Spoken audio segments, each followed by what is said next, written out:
نحمده ونصلي على رسوله الكريم اما بعد فاعوذ بالله من الشيطان الرجيم بسم الله الرحمن الرحيم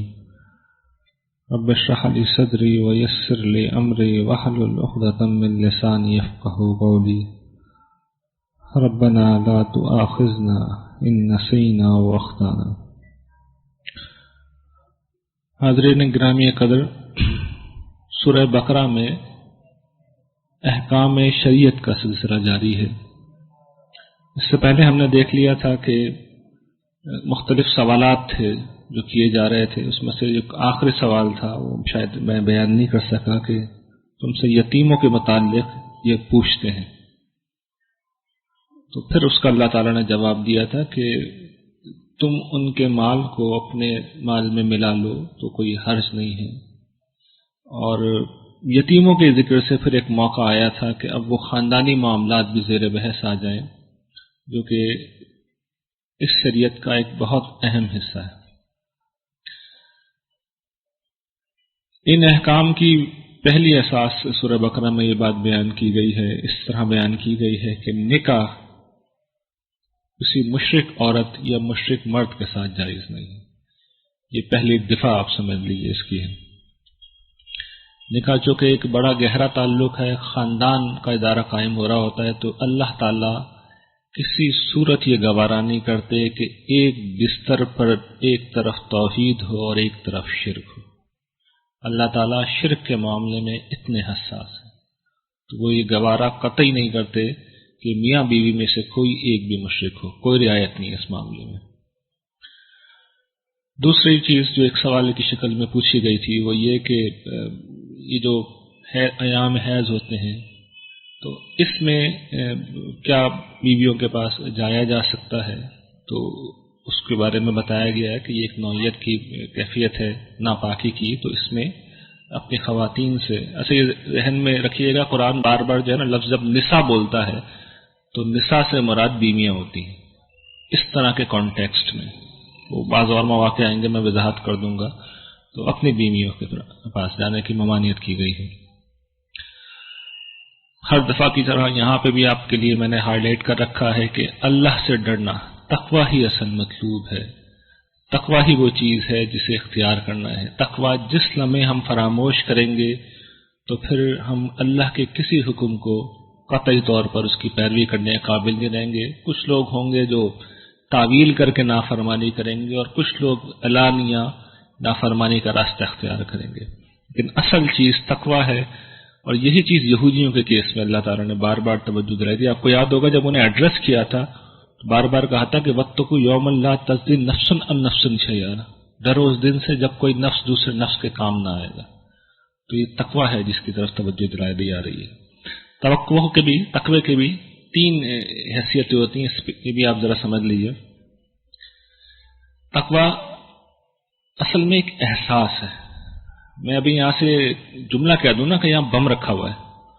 تو ہم سب میں تقوی پیدا ہو جائے گا، ان سب اٹھ کے بھاگیں گے، خوف کی نفسیات ہے۔ تو یہ اصل میں ایک سائیکی ہوتی ہے۔ اس کے بعد یہ تقوی جب عمل میں ڈھلتا ہے تو پھر آدمی تقاضا اختیار کرتا ہے، یعنی بم ہے تو پھر اٹھ کے بھاگیں۔ پہلے خوف پیدا ہوتا ہے جان بچانے کا، ایک دائیا پیدا ہوتا ہے، اس کے بعد آدمی بھاگتا ہے۔ تو یہ قرآن جب ان معنوں میں کہتا ہے، دوسرے معنوں میں، تو پھر اس کے نتیجے میں پرہیزگاری جنم لیتی ہے۔ اور جب تیسرا قرآن تقوی کے لفظ استعمال کرتا ہے تیسرے معنوں میں، تو پھر اس کے نتیجے میں اللہ کی پکڑ اور جہنم کی آگ سے بچنا مراد ہوتا ہے۔ تو قرآن میں ان تین معنوں میں مستقل یہ استعمال ہوتا ہے۔ اس کے بعد جو اگلا ضابطہ اس نکاح کے قانون کا ہے وہ یہ کہ جو لوگ عرب میں ایک دستور تھا قسم کھا لی بیویوں سے اب نہیں ملیں گے، تو اللہ تعالیٰ نے کہا اس کی کوئی مدت طے کرو، 4 مہینے ایٹ موسٹ، اس کے بعد فیصلہ کر لو، یا تو چھوڑ دو یا واپس لے لو۔ تو اگر چھوڑنے کا فیصلہ کر لیا ہے تو پھر اچھی طرح چھوڑو، اور اس صورت میں جو متعلقہ عورت ہے اس کی عدت کی مدت 3 حیض ہے۔ پھر اس کے بعد اگلا کلوز یہ کہ حیض کے اندر یعنی عدت کے پیریڈ میں، یعنی 3 حیض عدت ہے، اور عدت کے پیریڈ میں طلاق دینے کے بعد، اور طلاق کا مطلب کیا ہے؟ ایک دفعہ کہہ دیا کہ میں تمہیں طلاق دے رہا ہوں، 3 دفعہ نہیں، 1 دفعہ کہہ دیا میں تمہیں طلاق دے رہا ہوں، اس کے بعد 3 حیض تک رکنا ہے خاتون نے۔ اس عرصے میں مرد اگر یہ چاہتا ہے کہ وہ واپس اپنے عقد میں لے لے تو وہ لینے کا حقدار ہے، قرآن کہتا ہے کہ وہ لے سکتا ہے، اور یہ رجوع کرنے کا عمل کہلاتا ہے۔ پھر اس کے بعد اگلا کلوز یہ ہمیں بتا رہا ہے کہ طلاق کا یہ پروسیس، یعنی طلاق دے دی، عدت میں واپس لے لیا، 2 دفعہ ہو سکتا ہے ایک رشتہ نکاح میں، اس کے بعد پرماننٹلی فیصلہ کر لو لینا ہے چھوڑنا ہے، چھوڑنا ہے تو بھلے طریقے سے چھوڑو، رکھنا ہے تو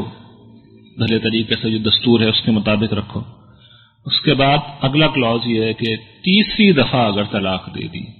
تیسری دفعہ اگر اب طلاق دی ہے تو پھر وہ خاتون بالکل بھی اس کے لیے حلال نہیں رہی، اس سے کوئی شادی وادی نکاح بالکل کچھ نہیں ہو سکتا، حتیٰ کہ یہاں تک کہ وہ خاتون کسی دوسرے شخص کے ساتھ نکاح کرے اور پھر وہ آدمی اسے طلاق دے، اس صورت میں یہ ممکن ہے کہ اس صورت میں پہلے شوہر کے ساتھ نکاح دوبارہ ممکن ہے۔ پھر ونس اگین اس میں ایک اللہ تعالیٰ کے تقوی کا ذکر آ رہا ہے، ان سارے احکام میں آپ دیکھ لیجئے گا ریپیٹڈلی اللہ تعالیٰ دہرا رہے ہیں میرا تقوی اختیار کرو۔ اور پھر اگلا اس میں ایک اہم بات جو سمجھائی ہے وہ یہ کہ دیکھو جب خواتین کو طلاق دے دی جائے اور وہ فارغ ہو جائیں، یعنی عدت کی پوری کر لیں، اپنی علیحدگی ہو جائے، اس کے بعد وہ اگر کہیں اور شادی کرنا چاہ رہی ہیں تو ہمارے یہاں تو یہ ہوتا ہے نا، شوہر آپ کو پتا ہے ہمارے یہاں طلاق حکومت میں کسی اور طریقے سے ہوتی ہے، لوگ کسی اور طریقے سے دیتے ہیں، تو شوہر نے تو کہا 3 طلاق، خاتون اپنے دانش میں فارغ ہو گئی، دوسری جگہ نکاح کرنے گئی تو قانونی طور پر طلاق ہوئی نہیں، مرد نے جا کے پرچہ کرا دیا جی میں نے تو اس نے میرے نکاح میں ہوتے ہوئے دوسری شادی کر لی، ہر دوسرے روز اخباروں میں ایسی خبریں آتی ہیں۔ تو یہی اللہ تعالیٰ کہہ رہے ہیں جب طلاق تم نے دے دی ہے تو پھر مت روکو وہ خاتون جہاں دوسری جگہ نکاح کرنا چاہیں۔ اگلی چیز جو اس ضابطے میں بیان کی گئی ہے وہ رضاعت کا قانون ہے کہ 2 برس یعنی طلاق یافتہ کے بعد بھی 2 برس تک ایک خاتون اگر شوہر چاہے اور باہمی سمجھوتا ان کا ہو تو وہ دودھ پلا سکتی ہے، لیکن اصول وہی ہے، پروسیس کی تفصیلات ہیں، اصل میں تقوی کا خیال کرنا ہوگا تمہیں۔ پھر ایک خاتون کا شوہر دنیا سے گزر گیا ہے تو اس صورت میں یہ بتایا کہ اس کی عدت جو ہے وہ 4 ماہ 10 دن ہے، یہ فرق ہے۔ طلاق کی عدت 3 حیض تھی، 3 حیض، اس کی بعض دوسری تفصیلات بھی ہیں سورہ طلاق میں آئیں گی، لیکن یہ جو خاتون کا شوہر اگر انتقال کر گئے ہیں تو پھر 4 ماہ 10 دن۔ یہ وہ لفظ ہے جس کے بارے میں کہہ رہا تھا کہ کتاب کا مطلب قرآن میں اس طرح کے کانٹیکسٹ میں شریعت اور قانون ہی ہوتا ہے، یعنی آخر میں جو لفظ ہے نا حتی یبلغ الکتاب اجلہ، یہاں تک کہ قانون اپنی مدت پوری کر لے۔ پھر وہی اللہ تعالیٰ نے توجہ دلائی ہے کہ اللہ جانتا ہے جو تمہارے دلوں میں ہے تو ڈرو اس سے، اور جان لو کہ اللہ تعالیٰ بڑے غفور و رحیم ہے، اگر وہ پکڑنا شروع کر دیں تو کوئی بھی نہیں بچے گا۔ آخر میں بھی تقوی کا ہی ذکر ہے، کچھ اور اس نوعیت کے مزید احکام ہیں، ان سب میں اصول یہ دیا گیا ہے کہ جو کچھ بھی ہے معاملہ وہ تقوی کی بنیاد کے اوپر ہی استوار ہوگا۔ میں اس لیے بار بار اس کو دہرا رہا ہوں کہ چلیے جان مال میں شاید ہم کچھ خیال کر لیتے ہیں ہمارے آپ جیسے لوگ، لیکن خاندانی معاملات آتے ہیں تو سب کو بھول جاتا ہے کہ تقوی کیا ہوتا ہے۔ آپس کے خاندان میں جتنے لڑائی جھگڑے ہوتے ہیں اس میں ہوتا یہی کہ لوگ خدا سے بے خوف ہو جاتے ہیں، جو دل چاہا کسی کے بارے میں کہہ دیا، میاں بیوی کے تعلقات، خاندانی تعلقات اسی اصول پہ خراب ہوتے ہیں، گھر ایسے ہی برباد ہوتے ہیں۔ تو ہمیں اس کا خیال رکھنا چاہیے، اور میں پھر توجہ دلا رہا ہوں کہ دیکھیے یہ کیا ہے، یہ ہم آپ سے عہد لیا جا رہا ہے۔ یہ جو قرآن ہم پڑھ رہے ہیں نا، سمجھ کے پڑھ رہے ہیں، یہ سمجھ لیجیے کیا ہے، میں اور آپ اسے مان رہے ہیں، ہم اس کے جواب میں سمینا اور تانا کہہ رہے ہیں، یہ نہیں کہیں گے تو دوسرا اللہ تعالیٰ خود ہی انٹرپریٹ کر رہے ہیں، وہ پہلے بتا چکے ہیں یہودیوں کے کیس میں۔ پھر دوسرا جملہ کیا ہوتا، سمینا و اسینا، سن لیا ہے مگر نہیں مانیں گے۔ تو یہ 2 میں سے کوئی ایک جواب ہم اللہ تعالیٰ کو دے رہے ہیں، سن لیا اور مانیں گے، اور میں آدم علیہ السلام کے کیس میں بتا چکا ہوں مانتے ہوئے غلطی ہو جائے تو وہ معاف کرنے والے ہیں، سمینا و اسینا کو وہ معاف نہیں کرتے، اور اللہ تعالیٰ کے مقابلے کا اس کی ٹکر کا کوئی نہیں ہے۔ جب وہ پکڑنے آئے گا ابھی تو وہ صورتیں آئی نہیں ہیں جو قرآن کی اصل صورتیں جو اللہ تعالیٰ کا تعارف کراتی ہیں، تو پتہ چلے گا کہ اللہ تعالیٰ کی پکڑ، اس کی گرفت کا کوئی مقابلہ نہیں کر سکتا۔ اس کے بعد اگلی چیز اس میں، یعنی اب سلسلہ کلام آگے بڑھ رہا ہے۔ سلسلہ کلام اصل میں کیا تھا، اگر آپ کو یاد ہو جو بات شروع ہوئی تھی پیچھے ان احکام کے آنے سے پہلے، یہ تو سوالات تھے جس سے یہ بات نکل ہی آئی تھی۔ اصل چیز ہو رہی تھی کہ تمہیں اب جنگ کرنی ہوگی، اپنے حرم کو، اپنے کعبے کو واپس لینا ہے، اس لیے کہ حج کی عبادت وہاں ادا کی جائے گی، نماز ادا کی جائے گی۔ تو اب سلسلہ کلام وہیں پہ آیا، اور اصل حکم جو بیان کیا جا رہا ہے وہ یہ کہ اللہ کی راہ میں اب جنگ کرو۔ اچھا، جنگ کرنے میں پھر اللہ تعالیٰ نے جب موٹیویٹ کیا ہے تو اس کے لیے بنی اسرائیل کی تاریخ کا ایک واقعہ بیان کیا۔ وہ واقعہ یہ ہے کہ بنی اسرائیل حضرت موسیٰ علیہ السلام کے تقریباً 3-4 صدیوں بعد بڑے انتشار کا، اخلاقی بحران کا شکار ہو گئے تھے، تو ان پہ یہ سزا مسلط کی گئی کہ وہ قومی حیثیت میں بھی، گویا کہ قرآن الفاظ ہیں اللہ تعالیٰ کے کہ اللہ نے ان سے کہا کہ تم مر جاؤ، مردہ حیثیت میں جاؤ، جیسے آج کل ہم ہیں نا ذلت رسوائی مسلط ہے، تو یہ اللہ تعالیٰ نے ان کے ساتھ معاملہ کیا۔ انہوں نے پھر بڑی توبہ استغفار کی، بہت اللہ سے معافی مانگی، تو اللہ تعالیٰ کہتے ہیں ہم نے پھر انہیں زندہ کر دیا، ان کے اندر جو ایک ایمانی حس تھی وہ پیدا ہوئی۔ اس کے بعد پھر جو ہے وہ اپنے نبی کے پاس گئے، بائبل کے مطابق سموئیل علیہ السلام تھے وہ، اور انہوں نے ان سے کہا کہ اچھا، اس دوران میں یہ ہوا یہ تھا کہ جب وہ اس رسوائی کا شکار تھے تو وہ جو مقامی فلسطینی تھے، مشرک تھے، انہوں نے ان کی آبادیوں پہ حملہ کیا، ان کو تہوالا کر کے نکال دیا، وہاں سے برباد کر دیا، حالانکہ 3 لاکھ تھے یہ، لیکن سارے شہر گوا دیے۔ اور ان کا جو تابوت سکینہ، جو قرآن کے الفاظ ہیں تابوت فیہ سکینہ، یعنی یہ وہ تابوت تھا جو ان کے عہد نامے کا تابوت تھا، اس میں حضرت ہارون، حضرت موسیٰ علیہ السلام کے متبرکات رکھے ہوئے تھے، بائبل کے اوریجنل نسخے، اس کے تورات کے اوریجنل تختیاں موجود تھیں، اور جب بھی اللہ تعالیٰ ان کے ساتھ کوئی عہد معاہدہ کرتے تھے اسی کے تھرو کرتے تھے۔ اس خیمے میں،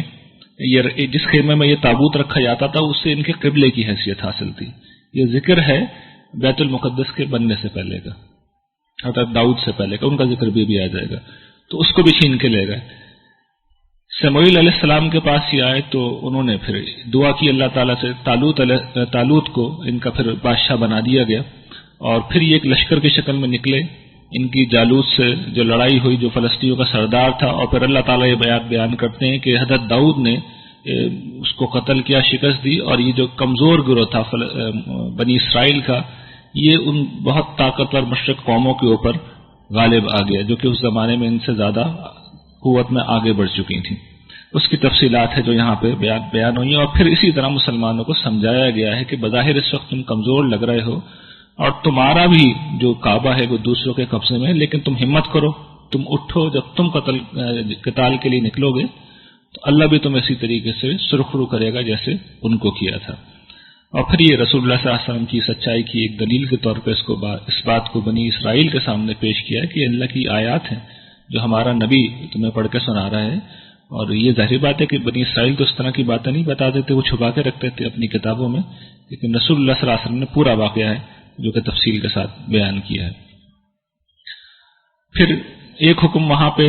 تھا قتال کا اور دوسرا انفاق کا، تو پھر انفاق کے حکم کو اب دہرایا گیا ہے، اور یہاں پہ اللہ تعالیٰ نے بتایا ہے کہ دیکھو یہ جو تم مال خرچ کرو گے تو یہ دراصل تم کیا کر رہے ہو، اللہ تعالیٰ کے بینک میں ڈپوزٹ کرا رہے ہو،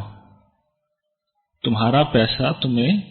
کئی گنا بڑھا کے لوٹا دیا جائے گا۔ تو جس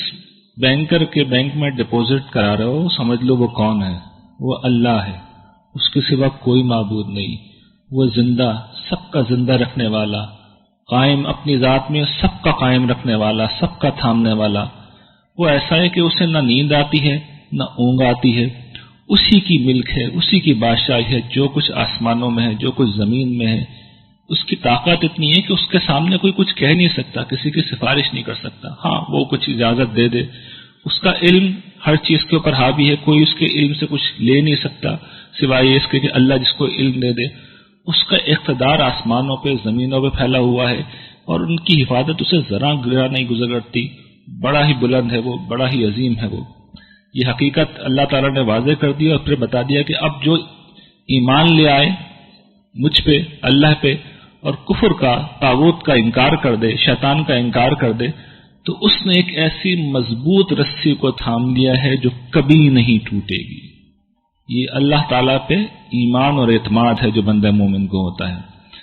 اور اللہ کیسا ہے کہ اپنے ماننے والے، اپنے اوپر ایمان لانے والوں کا کارساز ہے۔ وہ کبھی اندھیروں میں بھی چلے جائیں تو انہیں وہ روشنیوں میں لے آتا ہے۔ اور یہ لوگ جو شیطان کے پیروکار ہیں، یہ اگر کبھی روشنی میں آ بھی جائیں اتفاق سے تو یہ شیاطین کھینچ کے انہیں اندھیروں میں لے آتے ہیں، اور اس کا نتیجہ آگ ہے۔ اس کے بعد قرآن نے 2-3 واقعات سے بات واضح کی ہے کہ کس طریقے سے اللہ تعالیٰ اہل ایمان کا کارساز ہے اور جو شیطان کے پیروکار ہیں انہیں کس طرح گمراہ ہونے کے لیے چھوڑ دیتا ہے۔ ابراہیم علیہ السلام نمرود کے دربار میں ہیں، اس تک حق کا پیغام پہنچا رہے ہیں۔ اب دیکھیے وہی جو کل بیان کیا تھا، دلیل و نقطہ آفرینی۔ وہ دلیل یہ دیتے ہیں کہ میرا رب وہ ہے جو مردوں کو زندہ کرتا ہے۔ تو اس نے یہ کہا کہ اچھا یہ کون سا بڑا کام ہے، میں بھی کر سکتا ہوں۔ ایک قیدی کو بلایا، اس کو 2 قیدی تھے، دونوں کو سزائے موت ہو گئی تھی، ایک کو فوراً قتل کرنے کا حکم دے دیا اور دوسرے کو آزاد کر دیا۔ ظاہر ہے کہ یہ ایک احمقانہ جواب تھا، حضرت ابراہیم نے یہ نہیں کہا تھا، لیکن یہ حماقت تھی اس کی۔ تو انہوں نے اس بجائے اس کے کہ اس کو تنبیہ کرتے، ظاہر بات ہے بڑے رسول تھے، بڑے نبی تھے، انہوں نے ایک زیادہ بہتر دلیل اس کے حساب سے دی جس کو وہ پورا ہی نہیں کر سکتا تھا۔ انہوں نے کہا کہ اچھا دیکھو میرا رب وہ ہے جو سورج سے مشرق سے سورج کو نکالتا ہے، تم خدا ہو نا، مغرب سے نکال کے دکھا دو۔ تو قرآن کہتا ہے کہ وہ کافر جو تھا ششدر رہ گیا، اس کے پاس ایک روشنی آئی تھی ہدایت کی، لیکن اس نے اندھیروں میں رہنا پسند کیا نقطہ آفرینی کر کے، تو یہ اس کا انجام ہوا۔ اب مثال ہے ان لوگوں کی جو اگر اندھیروں میں آ جائیں تو پھر انہیں خدا کیسے روشنی میں لاتا۔ یہ غالباً حضرت حسقین علیہ السلام کا، بعض لوگوں کا خیال ہے کہ حضرت آزر کا یہ واقعہ ہے۔ بنی اسرائیل کے تباہی کے وقت کا یہ ذکر ہے کہ وہ جب وہاں سے گزرے تو دیکھا کہ یہ بستی تو تباہ و برباد ہے۔ وہ کہنے لگے کہ اللہ تعالیٰ اب اس کو کیسے دوبارہ زندہ کرے گا، بیت المقدس کا یہ ذکر ہے۔ تو اللہ تعالیٰ نے انہیں 100 برسوں کے لیے موت دے دی، اور پھر انہوں نے اٹھایا اور پوچھا کتنا عرصہ رہے، انہوں نے کہا 1 دن، اس سے کچھ کم زیادہ۔ اللہ تعالیٰ نے کہا دیکھو اپنے کھانے کو، بالکل صحیح ہے، اپنے گدھے کو دیکھو وہ ہڈیوں میں تھا۔ پھر فرمایا کہ دیکھو اب اس کو ہم اٹھاتے ہیں، اس ہڈیوں پہ گوشت چڑھاتے ہیں اور تمہیں ان لوگوں کے لیے نشانی بناتے ہیں۔ اور یہ اس طرح ان پہ واضح کیا کہ اللہ تعالیٰ جس سے ان کا معاملہ پڑا ہے، وہ اللہ کے نبی تھے، میں سب چیز پہ قدرت رکھتا ہوں۔ اس ایمان کو لے کر، اس مشاہدے کو لے کر وہ جب اپنی قوم کے پاس گئے بنی اسرائیل کے اوپر، اور جب انہیں منادی کی انہوں نے، تو جس طرح آج ہمارا معاملہ ہے نا، ہم لوگ یہ کہتے ہیں یار یہ تو پاکستانی قوم ہے، اب اس کی کوئی اصلاح کا امکان ہی نہیں ہے۔ تو دیکھیے اللہ تعالیٰ یہ بتاتے ہیں کہ میرے لیے کوئی مشکل مسئلہ نہیں ہے، شرط یہ ہے کہ جو دعوت کا کام کرنے والے لوگ ہوں وہ قوم کو نہ دیکھ رہا ہوں، مجھے دیکھ رہے ہیں۔ قوم کو دیکھیں گے تو مایوسی ہوگی، اگر مجھے دیکھیں گے تو وہ پوری توانائی کے ساتھ کام کریں گے، اور اس کے نتیجے میں مردہ قوم بھی پھر قرآن بتاتا ہے زندہ ہو سکتی ہے۔ اسی طریقے سے حضرت ابراہیم کا واقعہ ہے، انہوں نے کہا کہ پروردگار تم مردوں کو کیسے زندہ کرے گا؟ تو پھر اللہ تعالیٰ نے ان کو ایک حکم دیا کہ 4 پرندے لو، اپنے آپ سے انہیں مانوس کرو، اس کے بعد ان کا قیمہ بناؤ، مکس کرو، اور سب کا ایک مشترکہ قیمہ ایک جگہ 4 پہاڑوں پر رکھ دو، اور پھر انہیں بلاؤ اپنی طرف۔ تو تم دیکھو گے کہ جس پرندے سے تم مانوس تھے یا تم سے جو مانوس تھا وہی پرندہ دوبارہ زندہ ہوگا ان 4 میں سے، اور پھر وہ تمہارے پاس آ جائے گا۔ تو اس طریقے سے اللہ تعالیٰ اپنے چاہنے والوں کو، اپنے اوپر ایمان رکھنے والوں کو ہر معاملے میں، ہر آزمائش سے نکالتے ہیں۔ اس کے بعد یہ پھر دوبارہ سلسلہ کلام، اصل حکم انفاق کا چل رہا تھا، اور انفاق اللہ کے لیے کرنا تھا، اللہ تعالیٰ کے بینک میں ڈپازٹ کرانا تھا۔ تو یہ پورا تفصیل سے تعارف کرایا کہ تم کس کے ساتھ معاملہ کرنے جا رہے ہو، تم بندوں کو نہیں دے رہے، مجھے دے رہے ہو۔ جب مجھے دو گے تو میں 700 گنا بڑھا کے دوں گا، میں وہ ہستی ہوں۔ البتہ تم یہ خیال کرو کہ جب تم انفاق کرنے جا رہے ہو تو مہربانی کر کے اپنے انفاق کو احسان کے ذریعے سے اور لوگوں کو اذیت دے کے برباد مت کرو۔ تمہارا خرچہ میں ہی تو اٹھاتا ہوں، یہ لوگ تو پلے ہی ہمارے پیسوں کے اوپر ہیں۔ یہ احسان کے جملے ہیں نا، جتانے کے جملے ہیں۔ یہ اگر آثار میں بھی ظاہر ہو جائے، ایکسپریشن میں بھی ظاہر ہو جائے تو سارا انفاق برباد ہو گیا۔ جب اللہ کے لیے، میں اس کو ہمیشہ اس طرح بیان کرتا ہوں کہ اگر انسانوں کو دے رہے ہیں تو گردن اٹھا کے دیں، اور اگر خدا کو دے رہے ہیں تو پھر گردن جھکا کے دیں، پھر لینے والے کا احسان مانیں۔ تو یہ قرآن نے سمجھایا ہے، اور پھر یہ بتایا ہے کہ دیکھو جب خرچ کرو تو پاکیزہ چیزیں جو ہے وہ خرچ کرو، اور ایسا نہ ہو کہ جو چن چن کے خراب چیزیں ہیں وہ تم چھانٹ چھانٹ کے جو ہے غریبوں کو دو، اور تمہیں اگر کوئی دے تو تم اسے نہ لو سوائے اس کے کہ مجبوری میں آ جائے، تو یہ رویہ بھی اختیار نہ کرو۔ دیکھو یہ جو انفاق سے روکنے والا فیکٹر کیا ہے، شیطان ہے جو کہتا ہے کہ تم غریب ہو جاؤ گے، اور اسی طریقے سے وہ تمہیں بے حیائی کی طرف لے آتا ہے، یعنی سارے پیسے وہیں خرچ کرواتا ہے۔ اور یہ اللہ ہے جو تم سے مغفرت کا وعدہ کرتا ہے، اپنے فضل کا وعدہ کرتا ہے، اور وہ بڑی وسعت والا ہے، بڑے علم والا ہے، یعنی اس کی وسعت اتنی ہے کہ ہم نے دیکھا ایک دو گے 700 دے گا، اور آپ دیکھ سکتے ہیں اس دنیا میں کوئی بینک کوئی انویسٹمنٹ اتنا ریٹرن نہیں کرتی، اور بہت علم والا بھی ہے، رائی کے دانے کے برابر بھی کچھ کرو گے تو اس کے علم میں ہے، اور یہ بڑی حکمت کی بات ہے، اسے سمجھ لو۔ یعنی یہ جو اللہ کی راہ میں انفاق ہے اور یہ جو ایمان کے ساتھ انفاق ہے، یہ بڑی حکمت کی بات ہے، یہ جس کو مل جاتی ہے اس کو بڑی خیر کثیر مل گئی ہے، اور جو کچھ بھی تم خرچ کرو گے وہ بہرحال اللہ کے لیے ہے۔ پھر اگلا حکم یہ ہے کہ دیکھو اگر تم خرچ کرتے ہو تو اگر صدقات کو تم ظاہر کر دیتے ہو، اوپنلی دیتے ہو، سب کو معلوم ہو جاتا ہے، تب بھی اچھی بات ہے، کوئی حرج نہیں ہے۔ چھپا کے دیتے ہو اور غریبوں کو دیتے ہو تو تمہارے لیے زیادہ بہتر ہے۔ یعنی مواقع ہوتے ہیں، اس کو جو رسوخ فی الدین رکھتے ہیں وہ ان کا خیال یہ، اور میرے خیال میں ٹھیک کہتے ہیں کہ جو لازمی انفاق ہے وہ اعلانیہ کرنا چاہیے، اور جو آدمی نفلی طور پہ کرتا ہے اسے چھپا کے کرنا چاہیے۔ وہ دیکھیں اعلانیہ جب انفاق کرتے ہیں نا اس سے بھی فائدہ ہوتا ہے، اس سے دوسرے لوگوں کو توفیق ہوتی ہے، تو وہ بھی کرنا چاہیے۔ یہ نہیں کرنا چاہیے کہ یہ اچھا میں عبادت کر رہا ہوں، یہ میں نے انفاق کیا، ریاکاری ہو جائے گی۔ اگر آپ چھپا کے مستقل طور پہ کر رہے ہیں تو پھر آپ کے اعلانیہ کرنے سے یہ بات طے ہے کہ آپ کو کوئی نقصان نہیں ہوگا، اس لیے کہ آپ ساتھ ساتھ چھپا کے بھی کر رہے ہیں، لیکن ہر دفعہ یہ اعلانیہ کرتے ہیں then it can be a problem۔ پھر کس کے لیے انفاق کریں؟ ان لوگوں کے لیے، یہ خاص طور پہ قرآن نے، اور بھی لوگ ہیں خاص طور پہ ان کا ذکر کیا ہے جو راہ خدا میں گھر گئے ہیں اور خود سب کچھ چھوڑ کے، یہ خاص طور پہ اصحاب صفہ کا ذکر ہے۔ رسول اللہ صلی اللہ علیہ وسلم کی مسجد میں آپ بیٹھے تھے، دوڑ دھوپ نہیں کر سکتے تھے، مہاجرین تھے، تو ایسے جو لوگ ہوتے ہیں وہ ظاہر بات ہے پاک دامن رہنا چاہتے ہیں، مانگتے نہیں ہیں، تو جو ناواقف آدمی ہے وہ سمجھتا ہے یار ان کے پاس تو بہت پیسے ہوں گے، حقیقت میں نہیں ہوتے، مانگتے نہیں ہیں، تو ان کا بڑا خیال رکھا کرو جو مانگتے نہیں ہیں۔ تو یہ قرآن کریم نے اس حوالے سے کچھ چیزیں بیان کی تھیں، اور الحمدللہ 20 منٹ میں پورے میں نے آپ کے سامنے رکھ دی ہیں۔ اب انشاءاللہ دوسرا